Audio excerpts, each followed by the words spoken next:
Today is going to be one of those awkward and difficult topics, but inshallah, as usual, will be a benefit, inshallah ta'ala. As you're all aware, the situation in Syria is becoming quite difficult right now, and our du'as are for the people of Syria. My job here today is not to be a political analyst, but to teach you some facts that you should know about that region, and in particular, the reality of the sectarian differences that are taking place. So today, inshallah ta'ala, I want to introduce to you one of the most fringe, bizarre movements of our faith. And it is of practical relevance because this movement is in charge of the land of Syria. And I mean here the group that is known as the Nusayris or the Alawites. Now my goal today is not to fuel the fan of sectarianism. I have always been a vocal critic of sectarianism, and I remain a critic of violence. We should not be hurting one another even if we have different interpretations of Islam. But we cannot change the fact that there are many sectarian elements taking place in that land. So today's information is really for just knowledge purposes.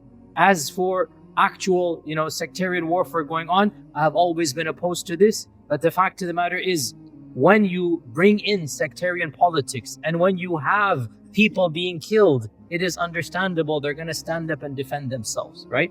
So with this disclaimer, today's topic is going to be about who is this group? What is this group that call themselves the Alawites, the Nusayris? We begin with a brief introduction. We're talking about one of the strands of Shia Islam. Now, Shiism is a very complex and very nuanced spectrum. It begins from something very close to Sunnism and it works its way all the way out to the fringe. And the movement that is closest to Sunnism is, for example, Zaydism. This is the very closest movement. And Zaydis are in Yemen, and Zaydis are in that awkward spectrum where the Shia consider them Sunni and the Sunni consider them Shia. I'm not joking. Zaydis are smack in the middle. The Sunnis consider them to be the beginning of Shi'ism. And the other Shia say, no, you're the end of Sunnism. So they're in that middle. We'll talk about Zaydism maybe another day. The next movement after Zaydism is the famous largest group of Shi'ism called Twelver or Imami Shia. And these are the ones that believe in 12 Imams. These are the ones that are predominant in Iran and other places. And this is the largest demographics of Shia Islam. Zaydis are very small, less than 5-10% of Shi'ism. Twelver Shi'ism is probably 80% of Shi'ism. You move on one more, and then you get Ismailism.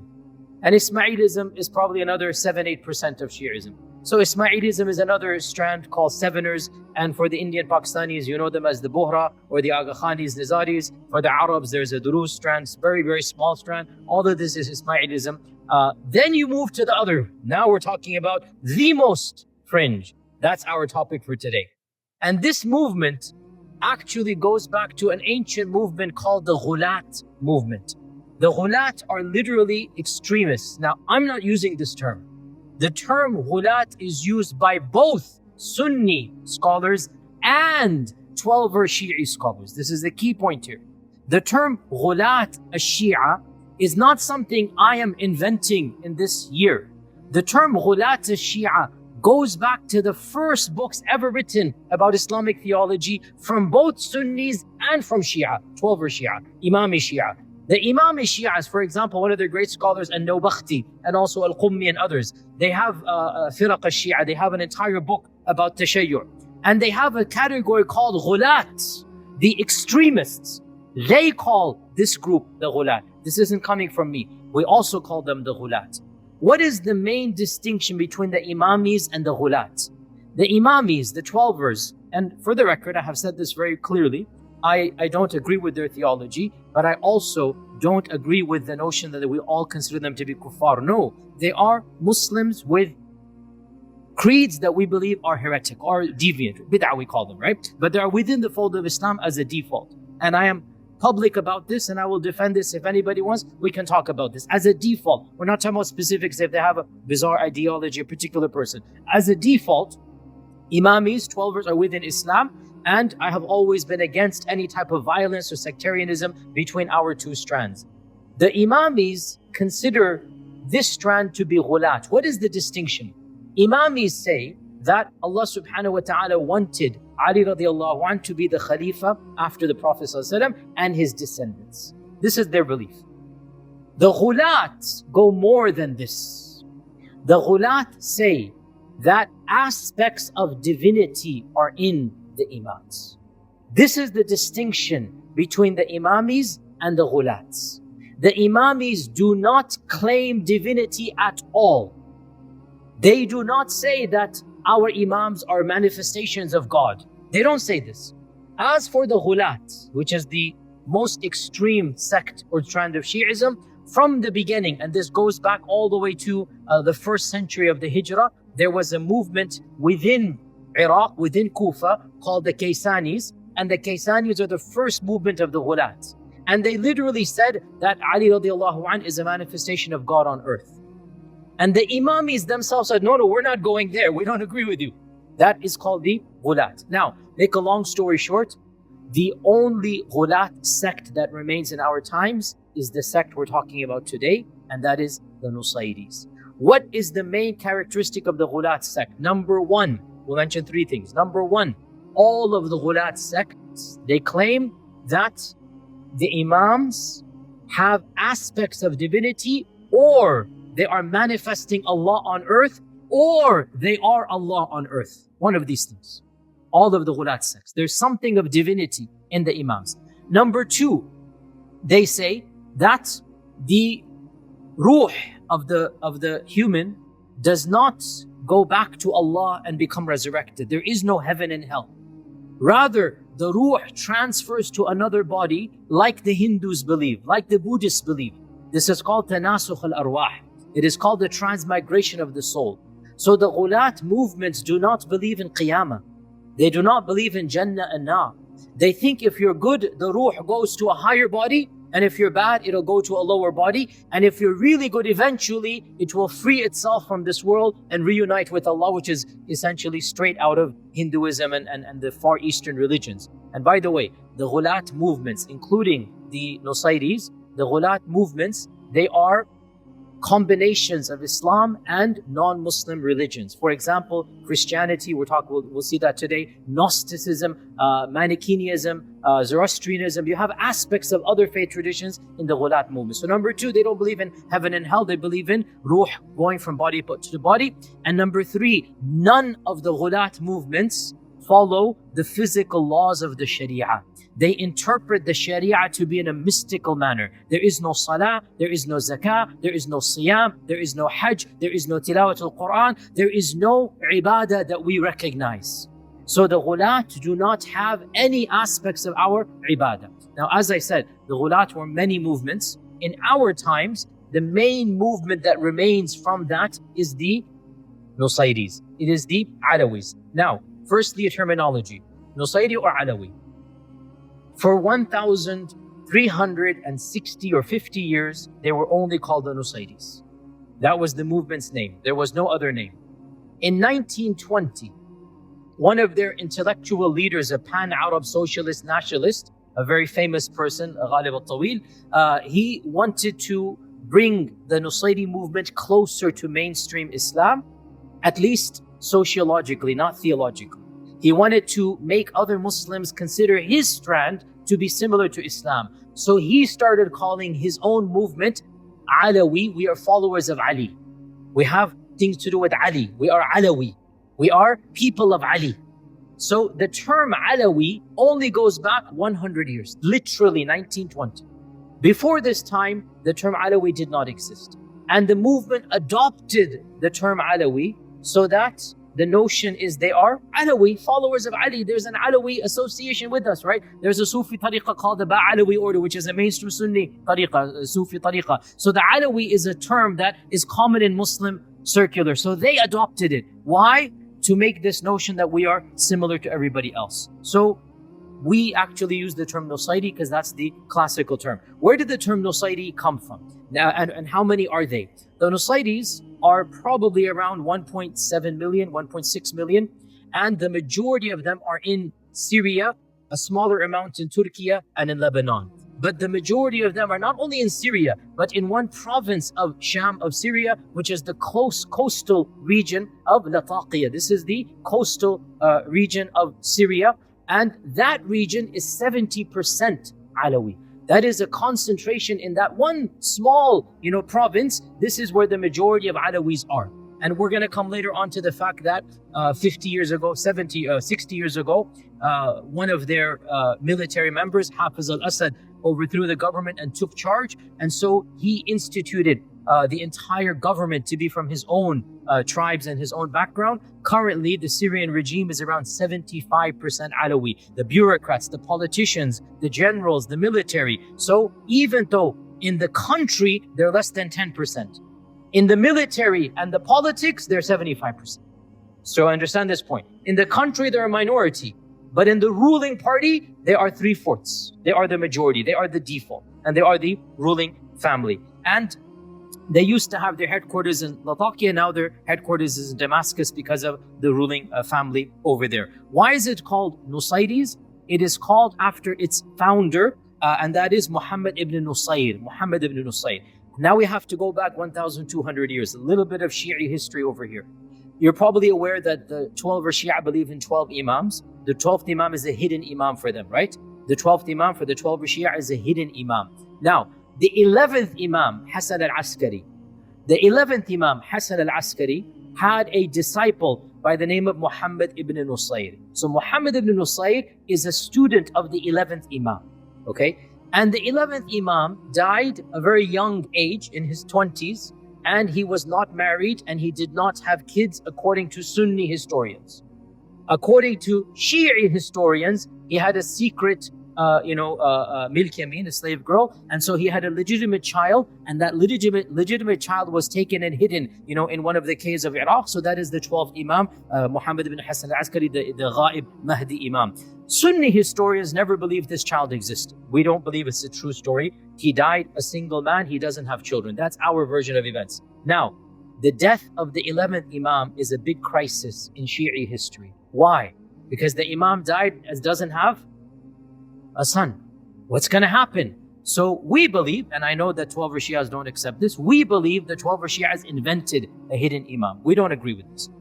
But how about the other Shia that don't believe in this? This is where Muhammad ibn Nusayr comes along. And Muhammad ibn Nusayr invents a new theology, a new ideology, which eventually becomes Nusayrism, right? So Muhammad ibn Nusayr began claiming that the 11th Imam is a manifestation of God, and he, Muhammad ibn Nusayr, is the bab or the door to the Imam. And so he begins preaching a new ideology. In fact, when Hasan al-Askari died, the Shia movement split into 15 firqas, 15 strands, because it was a crisis. When the Imam dies, one of those strands becomes 12er Shi'ism, another strand becomes Nusayrism. So here's a key point. Nusayrism and 12er Shi'ism, they go back to the same strand. Nusayrism is not a part of Ismailism. Nusayrism broke away from 12er Shi'ism, and it retained some of the original teachings of the Ghulat movement. So, long story short, Muhammad ibn Nusayr began preaching a message. One of his students, Abu Abdullah al-Husayn ibn Hamdan al-Khasibi, was one of the main architects of the theology. Al-Khasibi's grandson, Maymun ibn al-Qasim al-Tabarani. These three names are the main names you need to be aware of. Al-Khasibi and his grandson, al-Tabarani. They were the ones who fled to Syria and began preaching to a small group of Christians in Latakia. So it was these Christians who converted to their version of Islam, and those descendants are what we now call Nusayris. Okay? So it was Al-Khasibi and his grandson who fled because they were exiled by the state. They were not allowed to preach. So they fled to the regions far away, and they fled to these coastal towns, and they converted the non-Muslims there to their version of Islam. Generally speaking, people do not convert to a Nusayri theology. They're not active in preaching. And here's another key point. Nusayrism, like all of the Ghulats, Nusayrism does not teach its own followers their theology. Its own followers are not taught what it means to be a Nusayri. Rather, there's a hierarchy, and a few of the select elites, the khassa, a few of the elders are chosen by the elite to teach their theology to. The rest are left, they're called Amma Awam. The rest are left in darkness. And it is forbidden for a Nusayri to tell non-Nusayris about their beliefs. Their books are not printed. Their ideology is not public. They don't have seminaries. They don't have shuyukh that go study. It is simply handed down in their very elite circles. Not even the average Nusayri can tell you what they actually believe. Nusayrism has become a cult that the members are born into, and they don't even know what they believe. It's just a gang, really. And that explains a lot of what you see in that region, because in reality, they don't even know what they believe. And it's only been recent where non-Muslims who are intrigued, they've tried their best to uncover their books, they've tried their best to find their manuscripts, and modern, the Western Academy has actually done a great amount of research in what they actually believe. But the problem comes, what they believe is only amongst the khassatul khassa, their elite. The average Nusayri is not capable, nor is he allowed to tell you what they actually believe. This is one of the ironic things of their faith. They're not even taught their faith, and they're told to just follow their traditions and elders, and the actual beliefs are not something that the average Nusayri would know. But we know this because plenty of research in the last 150 years has been done by non-Muslims. And here's an interesting story as well in this regard, that they are so secretive in this regard that by penalty of death, they will kill anybody who reveals their religion. And what happened was in the 1860s, 1863, a Nusayri converted to Christianity because the French came to Syria at that time. They began preaching Christianity. So a Nusayri by the name of Sulaiman al-Adani converted to Christianity, and he fled from his region. And he took some of the books. He was one of the elders, one of the khassa. He took some of the books and he wrote a exposition of the Nusayris. He exposed the Nusayris. And this book is called Al-Baqura al-Sulaymaniya. Al-Baqura al-Sulaymaniya. Actually, I have a copy of this and I've perused this book. It's a difficult book to acquire, but it is available if you search for it. So it is called Al-Baqura al-Sulaymaniya. This is in 1863. He wrote this book. And he describes his own experiences, his own beliefs. He describes his own rituals in which he participated in. And he was one of the first people 130 years ago to expose the reality of what Nusayris believe. And he mentioned that as a part of their salah, they drink wine. Their rituals, they drink wine, which is a Christian notion. They believe the blood of Hussein is in that wine, just like Christians believe the blood of Jesus. Literally, you see Christianity over here. As a part of their ibadah, they're drinking cups of wine. And he mentioned as well that they believe in the divinity of Ali and other things of this nature. The Nusayris convinced him to come back on some family issue and whatnot. They convinced him to come back. He came back to that land and they literally pounced on him, cut him up, burnt him alive to make an example that you don't dare expose our secrets to other people. There's a famous incident that took place where he was literally coaxed and tricked to come back and they executed him. Now, what is some of their beliefs? What are some of their beliefs? So we said already the name Nusayri goes back to Muhammad ibn Nusayr. What are some of their beliefs? And I'm sorry I'm going to really confuse you guys because the beliefs are not simple for us to understand. They are Gnostic, they are Manichaean, they are Zoroastrian, they are not Islamic. And you have notions of Christianity. So one of the things they believe, Trinity. They believe in a Trinity. They believe in three manifestations of God. And they call it Al-Ma'na, Al-Ism, and Al-Bab. Sorry to confuse you, this is the reality. Al-Ma'na, Al-Ism, and Al-Bab. And they believe Al-Ma'na is the original, Al-Ism is the manifestation, and Al-Bab is the door to get to both of them. And in this case, Al-Ma'na, which is the original, is, now listen to this carefully, is how Allah manifests Himself on earth. Allah shows Himself through the Ma'na. And the Ma'na chooses the Ism, and the Ism and the Ma'na both then have created the Bab. So the Ma'na and the Ism are both uncreated like the Father and the Son. The Ma'na and the Ism are somehow both divine. So there is this type of Trinity over here in this regard.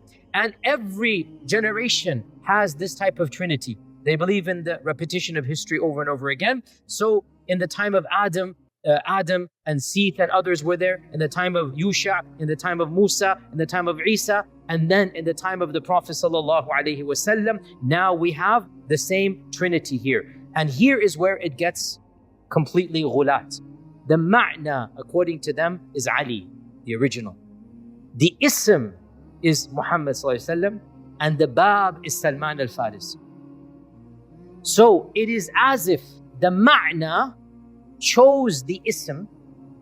To be very simplistic, Ali radiallahu anh, according to them, is a manifestation of Allah. He chose the ism, the Prophet sallallahu alaihi wasallam, and the both of them then created the bab, Salman al-Farisi. This is their trinity in this issue. Now, once again, the point being, simplistically, we say they're saying Ali is God. And perhaps that is the belief of many of the awam. But technically, and I'm trying to be technical because I don't believe in stereotyping, technically what they say is that the body of Ali has personified the reality of God on earth. They don't say, at least they're scholars, they don't say that Ali is walking God. They say Allah tajalla fi surati Ali, right? That Allah has manifested himself in the form of Ali radiallahu anhu, right? And one of them says, I'm sorry, this is all kufr here, but I have to teach you this. I'm not naqiru kufr laysa bi kafir. Just remember this point, okay? I'm just teaching you what they say.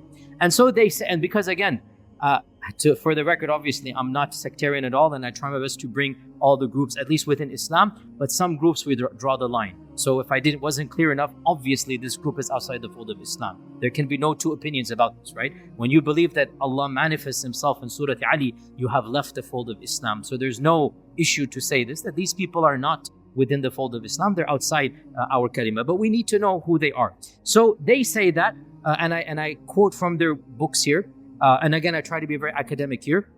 So they say, it is not him, meaning Allah is not Ali, but Allah is not other than Ali either. And in Arabic, la hiyahu wa la huwa ghayruhu. Okay? Again, this is their mystical interpretation, right? La hiya, yani surah to Ali. La hiyahu, the surah of Ali is not God. And yet the surah of Ali is also not God. I.e., we don't affirm he's God, but we don't negate he's God either. Okay, this is their technical language that they say. And so God, Allah manifested himself 7 times on earth. The last of them was in Surah Ali, in the Surah of Ali. And therefore, Ali radiallahu an created from his light Muhammad sallallahu alaihi wasallam. This is their version, right? From his light, from his nur, Muhammad sallallahu alaihi wasallam came. When I say created, it's again technical. I shouldn't say created because they will say fayadan. They will say that it just came through. That originally was Ali, and then Muhammad sallallahu alaihi wasallam comes, and then from the both of them you have the Bab or Salman al-Farisi. And they also say then that Jesus Christ was the previous embodiment of God, just like Ali was this. So they have that special status of Ali radiallahu anh, and they have their own versions of the other prophets as well. They also believe that wine, as I said, khamr, it is a symbol of the death of Hussein, and so drinking wine in their rituals symbolizes that Hussein radiallahu anh has basically almost died for their sins, like Christians believe. That notion is there, like Christianity believes as well. They believe that, this is very, I'm sorry to say this, but I'm just teaching what they say. Just like Allah manifests himself in a trinity, so too Iblis manifests himself in a trinity in every one of these cycles. So Iblis also has 3. And so in the time of Musa, they say there was Fir'aun and Haman and Qarun. In the time of the Prophet ﷺ, astaghfirullah, but that's what they say, it was Umar, Abu Bakr and Uthman radiallahu anhu, right? And Umar is the main. Umar becomes the asl. They call him the Iblis wal Abalisa, like the biggest Iblis. Astaghfirullah, astaghfirullah. And then Abu Bakr comes from him, and then Uthman. So this is their version of, and of course there's a lot of animosity towards them and towards those who respect them. They say that the Salah, the Zakah, the Hajj, all of them are symbols of the various Imams. So to offer the Salah simply means to believe in Hussein. To go for Hajj simply means to affirm one of the Imams, and so on and so forth. So there is no actual Salah or Siyam or Hajj or Tilawah of the Quran. They don't have the Quran as a book that they recite, because every one of these rituals is interpreted to be symbolic. They also believe in the extreme practice of taqiyya and kitman, covering their beliefs. As I said, they're not allowed to preach their beliefs to other people. They believe in the transmigration of the soul, as I mentioned. They do not have masajid. There are no masajid amongst them. And their rituals are done in the homes of their teachers, of their shuyukh, they call them, right? Their rituals are done in the homes of the elite, and only men participate in the rituals. Women do not have any teaching. Women do not have any rituals. Women have no idea of their beliefs. They are not, now this has led to the accusation that they think that women are not human or don't have souls. As far as I'm aware, I wasn't able to find this phrase, but for sure, they don't view women to be worthy of rituals and worthy of teaching. So women are excluded from all ceremonies, and women are excluded from all teaching. And as we said, only a small group amongst them, they're called the khassa, are taught their theology and become leaders. The bulk of them, 80-90%, they remain amma, juhal, they are not taught. And the durus are similar to this, by the way, they have a similar notion. Now, what is the stance of the 12 Shia with regards to the ghulat? Here we find an interesting point. For most of Islamic history, the 12 Shia considered the ghulat to be kuffar, or at least extreme heretics. And great Shi'i scholars such as Al-Majlisi, Al-Baqir Al-Majlisi, such as Al-Tusi, these are classic icons of the 12 Imams. They said the Alawites or the Nusayris are outside the fold of Islam, or they are, Ahl al-Bid'ah, very, extreme people. We don't view them as being correct. However, in the last 50 years, this has now changed. And there is a reconciliation, there is a rapprochement between many of the modern ayatullahs, many of the modern clerics, and between the Nusayris. And so the famous Lebanese cleric Musa al-Sadr, Musa al-Sadr gave a fatwa in which he said that the Nusayris are one of the firaq of the 12ers. They're one of us. One of the firaq, just the one and the madhab amongst us, right? And this is completely contradicting what the classical 12er Imams said, such as Tusi and such as Al-Baqir Al-Majlisi and others. So we now have a rapprochement happening, and the analysis is that Hafiz al-Assad, the father of Bashar al-Assad, made a point to try to bring reconciliation between the Nusayris and between the 12ers for the first time in their history. Otherwise, this had never happened. And Hafiz al-Assad wanted to become more mainstream, so he tried to get some type of taqarub between 12ers and between Nusayris, and that seems to have worked because we now see that some type of alliance is taking place. However, historically, this has not been the case. Now, to summarize some aspects of history, then maybe inshallah we'll continue another day, but I don't want to go too long here. Historically, this movement has never preached outside of itself. This movement did not welcome converts. This movement has been isolated, as we said, in one province in Bilad al-Sham, in Syria. And throughout all of Islamic history, they remained in this one province by and large, and they were considered to be a nuisance to everybody else. They were bandits, thugs, highway robbers. They were not given positions of power and influence. They were isolated, and every visitor that visited them, and you had plenty of visitors. Ibn Battuta went and heard about them. Even in modern times, you had non-Muslims travel through Syria in the 18th, 19th century, and they described the Nusayris as being violent, vicious, backward, uneducated. Everybody despises them because they're just causing nuisance to everybody, destroying livestock, raiding into the villages. So nobody used to like them throughout all of history. In fact, when the Crusaders came, the Crusaders thought they were Muslims for a while, so they were also being persecuted by the Crusaders. When the Crusaders realized that these are not Muslims, they actually invited them into their armies, and a number of them became a part of the Crusader army against the Muslims. This shows you that distinction that existed. And in the time of the Mamluks, the Mamluks attempted to convert them to Sunnism.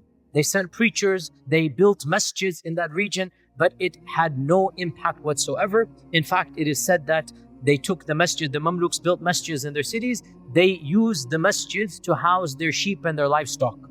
The masjids became places where they would house their sheep and their livestock. And if a wanderer wandered through and he saw a masjid and he would give the adhan, they would make fun of this person. What are you doing here? What is this weird noise that you're saying? They had no clue what the adhan was. And therefore, our scholars, Abdul Qahir al-Baghdadi, he said this group is outside the fold of Islam. He's writing 1,000 years ago because this group has nothing to do with Islam, because they make Ali radiallahu anhu into a divine manifestation. Ibn Taymiyyah was asked about what is the verdict of the Nusayris, and Ibn Taymiyyah said the Nusayris, and famously remarked, أكثر من اليهود والنصارى. They have more blasphemy than even Jews and Christians. Jews and Christians are more rightly guided than these people, he's saying. Like, they have such deviant beliefs. And he said they cannot be considered Muslim. You cannot marry them. You cannot eat their dhabiha. They have nothing. They don't pray. So Ibn Taymiyyah actually was, fairly well aware for the people of his time, even though he didn't have access to their books. Yet he described in somewhat accuracy, and he considered them to be outside the fold of Islam, and he said they are a bigger threat to the Ummah than the Mongol invasion. This is Ibn Taymiyyah's famous fatwa. He said they are a bigger threat to us than the Mongols who are invading us. This is a group that is a worse animosity to us. To make a long story short, what happened in the last 60, 70 years? When the French came, and it's always the colonizers, when the French came and they colonized this region, they wanted to find a group that they could use against the Sunni majority. And so they began rallying to the Nusayris. And they did the same to the Duruz, by the way. The Duruz is another group, maybe we'll talk about them another day. So the Nusayris, they began educating them and they began conscripting them into the army. The French, they began giving them elite military training, elite weapons that they didn't give to the Sunnis, because they knew that the Nusayris hated the Sunnis, and they knew the Nusayris could be used against the Sunnis even though they're a minority. And so the French transformed this group to become a militia, to become a well-equipped training militia. Thus, when World War II finished, who had the weapons, who had the training, who had the army, it was the Nusayris.